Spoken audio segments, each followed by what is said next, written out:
Hello everyone, welcome to MVP Vishwakosha.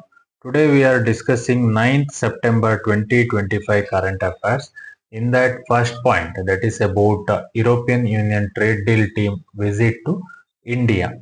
Okay, so in that very important that senior European trade officials, including European Commission trade commissioners Maros Sefcovic and European Union Agriculture Commissioner Christoph Hansen, okay, are visiting New Delhi, okay, this week as rounds of India European Union Free Trade Agreement negotiations, okay, very important negotiation, okay, and also the talks are part of resumed negotiation on an ambitious, that is India European Union Free Trade Agreement. So with a stated target to concluded by the end of 2025. So in that about 11 of 23 chapters are closed and that much settled down, while major sticking points including agriculture and dairy market access and rules of origin, wine and alcohol duties, auto market access, food safety and environmental standards, and also carbon border adjustment concerns. So these are the things, and also very important. It is a strategically economical point, very important for exam perspective also. It says successful India-European Union free trade would be one of the India's largest trade agreement, okay, affecting goods, service, investment and rules on IP or digital trade. And also these key negotiable sectors, that is agriculture and automobile, rules of origin, digital trade, intellectual property, memorize these for all that is very important for exam, okay. And also that is make that points, okay, so that is stakeholders and all that negotiations, okay, economy, domestic politics, geostrategic, all that is very important. Next point, that is about recent that GST implementation improvement meeting. Okay, you know, right? Recent GST 56th Council, but again, once again, that GST implementation improvement meeting. In that, after that, GST Council 56th enacted sweeping reforms, you know, right? That rationalized the GST structure into two main slabs, that is 5% merit rate and 18% standard rate, with an 40% slab for it is luxury goods. So in this, that eliminated the 12 and percent and 28% slab. So that is simplifying the taxation, and also lower the tax rates that on hundreds of consumer items, soap, shampoos, food staples and kitchenware, etc. to 5% even, and also offered that nil GST on ultra high temperature milk, paneer, Indian breads, individual life and health insurance policy, and also reduced the GST on automobiles, right? Small cars, two-wheelers, TV, AC, cement, agriculture machinery, textile, fertilizer, wellness service, and more. So, and also institutionalized procedural easing, that is auto refunds, pre-filled returns, and also simplified registration for e-commerce sellers, and also goods and service tax appellate tribunal to become functional by December 2025 for better grievance redressal. Also, in this implication timeline, most tax changes to be effective. That will be from 22nd September 2025, and also certain that luxury items like cigarette, pan masala to continue under current GST cess until it. So all that very important exam perspective, that simplified GST slabs, effective date, key exemptions, major relaxations, all that contest, all that stakeholders and implication, all that is very important. Next is third news, that is about recent happened. Okay, that is about blood moon. Okay, that is a total lunar eclipse. Okay, that is on the night of that 7th 8th September. Okay, so a stunning total lunar eclipse, popularly known as a blood moon, was visible across India and several parts of the world. And also the moon turned a deep reddish or copper hue. In India, the eclipse began with an it is phased around 8:58 p.m. followed by partial eclipse at 9:57 p.m. Totality from 11 p.m. to 12:22 a.m. The maximum at 11:41 p.m. It concluded around 1:26 a.m. So the totality lapsed at approximately 82 minutes. Okay, making it this event one of the longest in recent years. And also widespread viewing that India, Asia, Europe, Africa, and Australia, millions of viewers witnessed it. And also scientific explanation, during this eclipse sunlight gets refracted through Earth's atmosphere, So shorter blue wavelengths scatter away. So while red wavelength illuminate the moon, hence it's reddish hue. And also some cultural response, right? Bhubaneswar people gather to watch while at Puri Jagannath temple rituals were performed post eclipse. And also in Dharwad, the Science Center arranged a telescope and screens through many still follow traditional superstitions and all. And India's next blood moon is expected on 31st December 2028. Okay. And also exam perspective, all that total lunar eclipse and blood moon, all that is very important. Next point, that is 171st birth anniversary of Sreenarayanaguru. Okay, Sreenarayanaguru is 171st birth anniversary was recently commemorated with several notable observances in coastal Karnataka, that is Dakshina Kannada and Udupi. Celebration include floral tribute and public programs. Mangalore City South MLA and all that that called for 500 crore annual funding for Narayana Guru Development Corporation to economically empower his followers. And also in Kerala, that Shivagiri Matta ceremony that Governor Rajendra Arlekar described the Guru as an avatar of Lord Vishnu and also emphasizing his role as a moral compass. And Chief Minister Pinarayi Vijayan warned against that attempt by communal forces and all. Okay, and also some national leaders, including Prime Minister Narendra Modi, Home Minister Amit Shah and Rahul and Priyanka Gandhi, consistently that pay tribute to in social media and honoring his vision for equality, compensation, and universal brotherhood. And also the day also marks the centenary of his historical 1975 meeting with Mahatma Gandhi at Shivagiri. Okay, also very important, Sri Narayana Guru. Okay, saint, social reformer, spiritual thinker, and also his main motto, that is one caste, one religion, one God for all. Okay, ஒரு ஜாதி ஒரு மதம் ஒரு தெய்வம் மனுஷம். Okay, and also some of this concentrated that temple at Aripuram 1888 first by a non-Brahmin.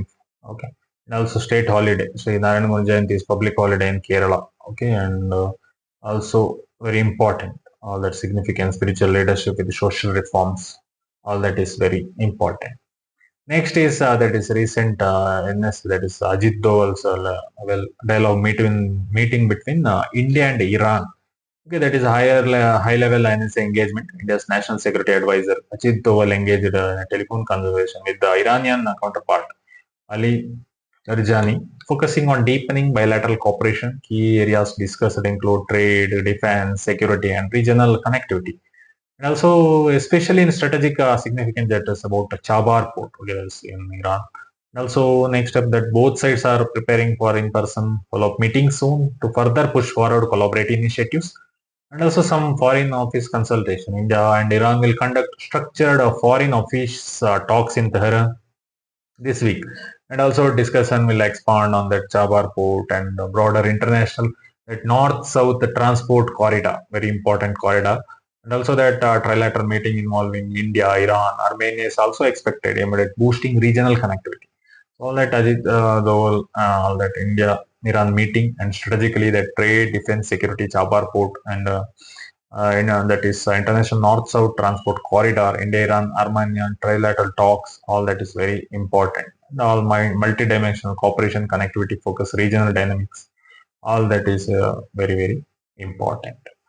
Next point, that is Sri Lankan President Anura Kumara Dissanayike's recent visit to Katchatheevu Island. Okay, so this visit took place around that in September. Okay, and also that is Sri Lanka President, that is Anura Kumara Dissanayake, accompanied by senior officials, made an unannounced trip by naval speedboat to Katchatheevu Island during his visit to Jaffna, where he was inaugurated development project. He inspected the island where the naval base and offered floral tribute to Saint Anthony's shrine.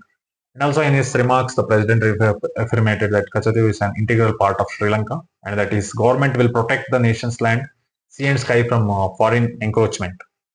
Okay, for exam perspective, it is very important. Sri Lanka President Anura Kumara Dissanayike's visit and the location, that is Katchatheevu Island, is located in Palk Strait. Okay, Palk Strait.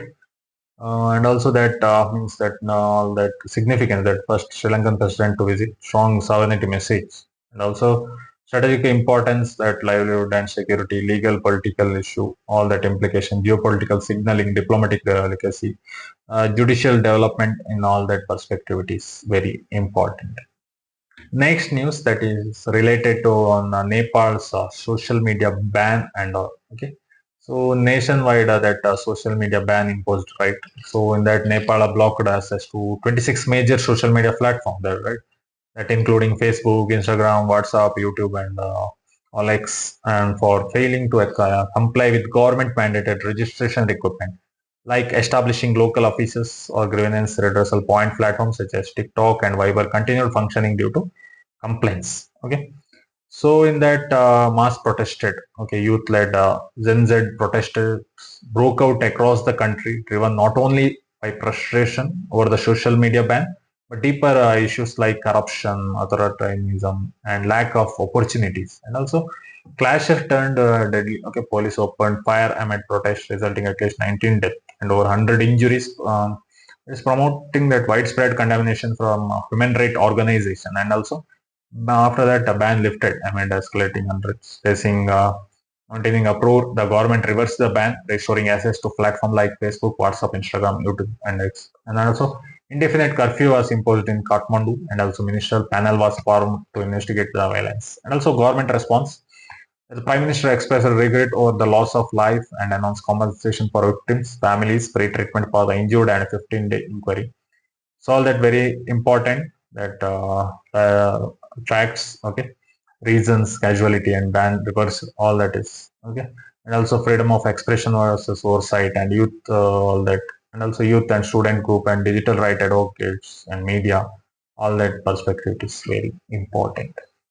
Next is about recent milestone in India's account aggregator ecosystem. Okay, so in that milestone reached, okay, in that account aggregator framework has now exceed 112 million users, enabling secure and consent-based data sharing across 2.2 billion financial accounts, and also institutional participations. That 112 financial institutions are live as both financial information providers and also financial information users. 56 have gone slowly and FIPs, and 410 as exclusively FIUs. Origin that is account aggregator.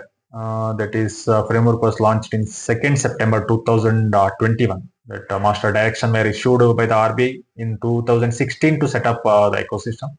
What is the importance that account aggregator? The model is recognized as the critical digital public infrastructure, okay, DP, forming the data exchange layer alongside Aadhaar identifier and UPI payment, and also received a special mention in India's G20, that is a digital public infrastructure documentation, and also economic impact. In financial year 2025 alone, loans worth rupees 1.6 lakh crore were facilitated through that aggregator, okay, account aggregator and ecosystem, accounting for 1.89 crore loan accounts. Okay, so all that you should know about that account aggregator and that user base, or 112 million users, 2.2 billion accounts enabled, and all that institutional spread, annual impact, financial inclusion drive, and also privacy consent, all the end users, all that economic governance, global, all the digital inclusion, all that perspective, it is very important. Next news that is about recent 4.2 magnitude earthquake in China. Okay, so on September 8, 2025, 4.2 magnitude earthquake struck in Xinjiang region of China. Okay, according to depth of 50 km with the epicenter coordinate approximately 37.95 degree north to that is 75.32 degree east, was reported by India's National Center of Seismology. This was preceded by a 4.1 magnitude shallow tremor that 10 km depth on September 7, 2025. Also in China, this shorter depth makes aftershocks more likely, and also very important that magnitude, region, China, depth, significance, all that. Okay, that follow that shallow quake. Okay, possible increase aftershock activity, and China's seismic arise from its location, convergence zone, that is Pacific, India, and erosion plates, all that and recent that earthquakes issues, all that stakeholders in that implications, early detection and complication, urban planning and construction standards, all that is very, very important. Next about last news, that is recent UPI transaction limit increase. So here, National Payment Corporation of India has raised the UPI limit for specific high value person to merchant transaction. That is per transaction limit up to 5 lakh and daily cumulative limit up to rupees 10 lakh for most categories. And also these effective changes will come into force from on that is 15 September 2025. And also unchanged that person to person transaction limit remain capped at rupees 1 lakh per day. So you should know about all that categories, detailed limit structures and all category transaction, daily cumulative. For capital market investment, it is 5 lakh, daily cumulative 10 lakh, insurance 5 lakh, government e-market, there is a 5 lakh, travel booking and all 5 lakh, collections, EMI loan, all that 5 lakh, credit card payment 5 lakh, business merchant 5 lakh, jewelry 2 lakh. All retail FX, all that 5 lakh, digital account opening, that 5 lakh digital account initial funding, all that is 2 lakh. Okay. So all that effective date in that relevance, okay, that is per transaction cap, okay, and also all that digital perspective is very important, government and NPCI implications, and also merchant verification system and public awareness, all that is exam perspective is very important, okay. That is about 9th September 2025 current affairs. Thank you. Support me for further videos so that I can analyze all the topics required for UPSC and all competitive exams. Thank you.